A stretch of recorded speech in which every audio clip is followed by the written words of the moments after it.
గత 2 సంవత్సరాలకెళ్ళి మీరు చూస్తుంటే మంచిర్యాల ప్రజలు ప్రజాపాలన ఎన్నుకున్నారు.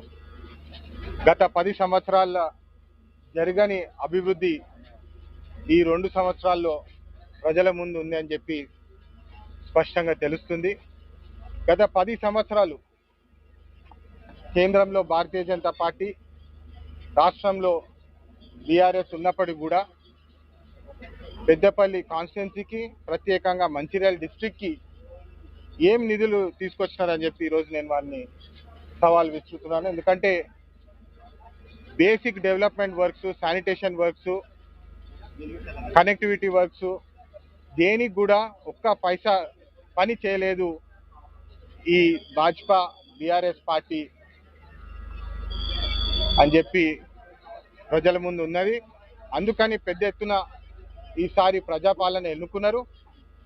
మీరు చూస్తున్నారు, గత 2 సంవత్సరాల్లో ఏ ఇష్యూ అయినా, ఏ ప్రజా సమస్య అయినా తక్షణమే పార్లమెంట్లో గలం విప్పి మన హక్కుల కోసము, మన నిధుల కోసము పోరాటం చేస్తున్నాము.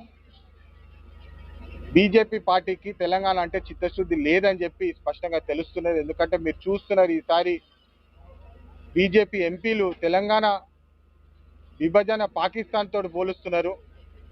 వారికి తెలంగాణ మీద ఇంత కూడా ప్రేమ లేదని చెప్పి స్పష్టంగా తెలుస్తున్నది.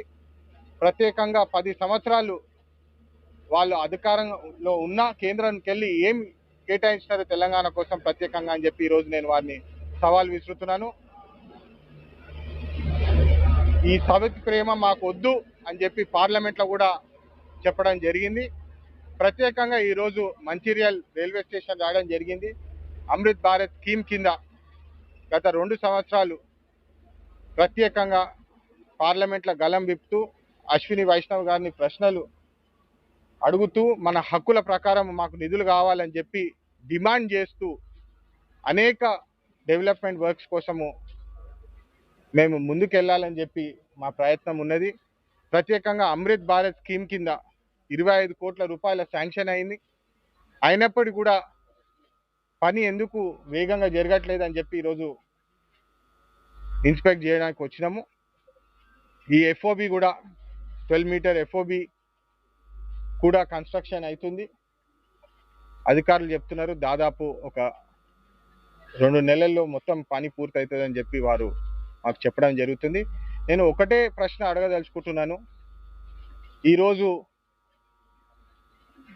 రాష్ట్ర వ్యాప్తంగా, దేశవ్యాప్తంగా బీజేపీ పార్టీ వాళ్ళు ఉమెన్ రిజర్వేషన్స్ బిల్లు, మహిళా రిజర్వేషన్ బిల్లు తీసుకొచ్చినాం మేము అని చెప్పి వాళ్ళు ఏదైతే పెద్ద డ్రామా చేస్తున్నారో ఆ డ్రామా బయట పెట్టే అవసరం ఉన్నది. ఎందుకంటే మీరు చూస్తున్నారు, 2023లో కాంగ్రెస్ పార్టీనే మహిళా రిజర్వేషన్ బిల్లు పెడితే బాగుంటుంది, దానికి మేము 100% మద్దతు ఇస్తున్నాం అని చెప్తే బీజేపీ వాళ్ళే వెనకబోయినారు.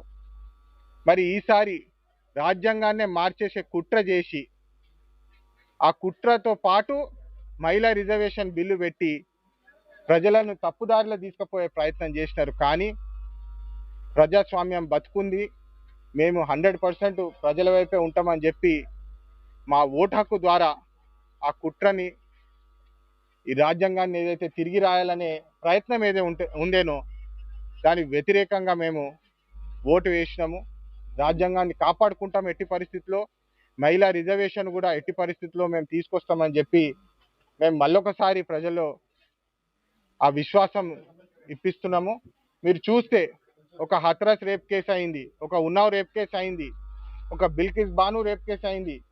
ఈ రేప్ కాన్విక్ట్స్ అందరిని జైల్లో ఉన్న వాళ్ళని బయటికి తీసుకొచ్చి టికెట్లు ఇచ్చింది భాజపా పార్టీ కాదా అని చెప్పి ఈరోజు నేను ప్రతి బీజేపీ లీడర్ని సవాల్ విసురుతున్నాను. వాళ్ళకి టికెట్లు ఇచ్చి మీరు వాళ్ళకి క్యాంపెయినింగ్ చేసి వాళ్ళని ముందుకు తీసుకెళ్ళినారు, కానీ న్యాయం కోసం పోరాడలేదు ఎప్పుడు అని చెప్పి స్పష్టంగా తెలుస్తుంది.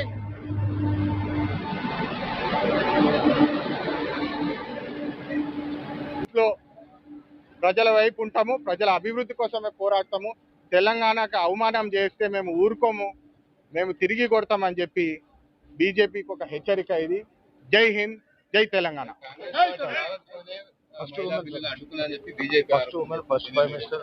అవును, కాంగ్రెస్ పార్టీ అడ్డుకోలేదు. డీలిమిటేషన్ రాజ్యాంగం అనే కుట్ర, దాన్ని అడ్డుకున్నాము.